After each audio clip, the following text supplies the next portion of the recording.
Bienvenue sur Anime Wama 1, 2, 3. Aujourd'hui, nous découvrons ensemble le chapitre 36 de Solo Leveling, Ragnarok. L'histoire s'ouvre dans une mine, où des travailleurs s'affairent à extraire des pierres magiques. Tandis que leurs pioches frappent la roche sans relâche, une discussion s'engage entre eux. On creuse sans fin, Y a-t-il autant de pierres magiques qui s'accumulent dans le donjon géré par la guilde? Y a-t-il d'autres choses plus profitables que cela?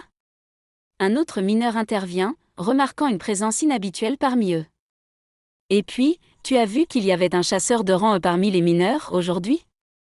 À quoi diable pense-t-il en autorisant un rang E à entrer dans un donjon de rang B? Un collègue lui répond sur un ton plus apaisant. N'en rajoute pas. Même s'il est jeune, c'est admirable de voir qu'il travaille dur. Mais un autre mineur semble surpris en analysant la situation.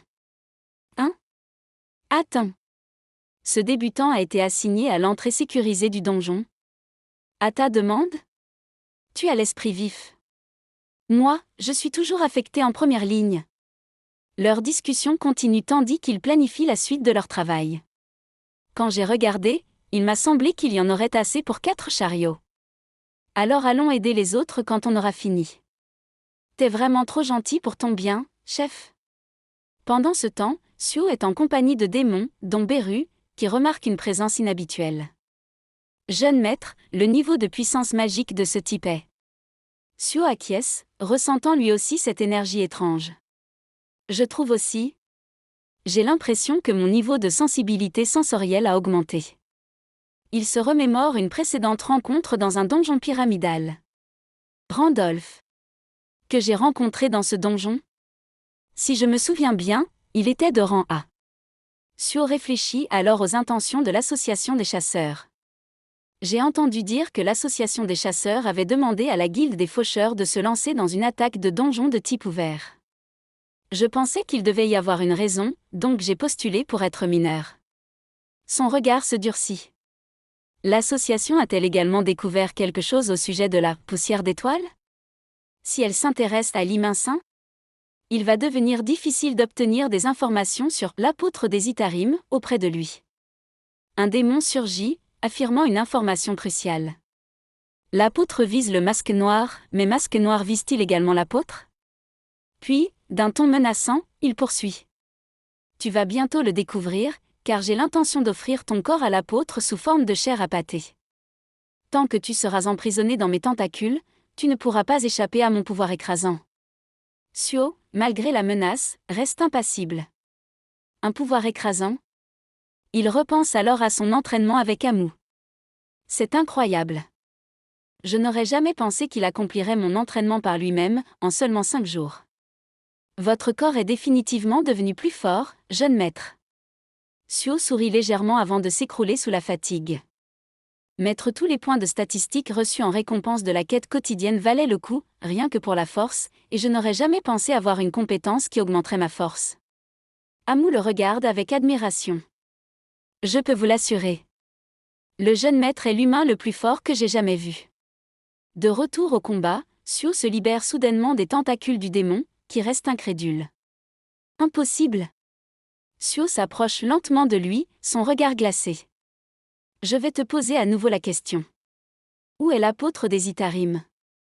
Le démon, paniqué, recule. Tu penses vraiment que je vais te le dire? Suo ne répond pas. En un éclair, il stoppe l'attaque du démon d'une seule main, agrippe sa tête et tranche son corps d'un seul mouvement. Alors que la vie quitte son ennemi, ce dernier murmure. C'est quoi, ce type? Sa présence effrayante. Elle ressemble à... Avant de succomber, il lâche un dernier soupir. Dommage que je ne puisse pas assister au projet que vous souhaitez accomplir. Suo reste silencieux, avant de prendre une décision. Dans ce cas, je n'ai d'autre choix que de le découvrir par moi-même. Puis, sans hésitation, il tend la tête du démon à Beru. Mange. Le démon, dans un dernier râle, parvient à sourire. Mais grâce à vous, le traître Oni de la race des démons, la famille Radir, a pu être exterminée. Cela seul suffit à me satisfaire. Ésil, de son côté, ressent un sentiment étrange. D'une certaine façon, je me sens apaisé. Beru, quant à lui, déguste son repas avec satisfaction. Le poulpe semble avoir une bonne consistance. Suo l'interroge. Comment ça va, Beru? Penses-tu pouvoir trouver des informations sur l'apôtre des Itarim? Beru réfléchit un instant avant de répondre. Eh bien. L'être appelé l'apôtre des Itarim est vu sous l'apparence d'un être lumineux. Je n'ai trouvé aucune information détaillée. Suo soupire. Ça s'annonce difficile. Il semble que nous n'allons pas avoir le choix de nous renseigner auprès de l'Iminsin, qui dirige la fabrique de poussière d'étoiles. Il se redresse et donne ses ordres. Premièrement, nous devons évacuer tout le monde d'ici. Pendant ce temps, Park observe une anomalie. Ce serait dû à l'association des chasseurs. Plus loin, Lee et Baek avancent dans un donjon. Voici la salle du boss du donjon de Paju. Je n'ai rien trouvé jusqu'ici.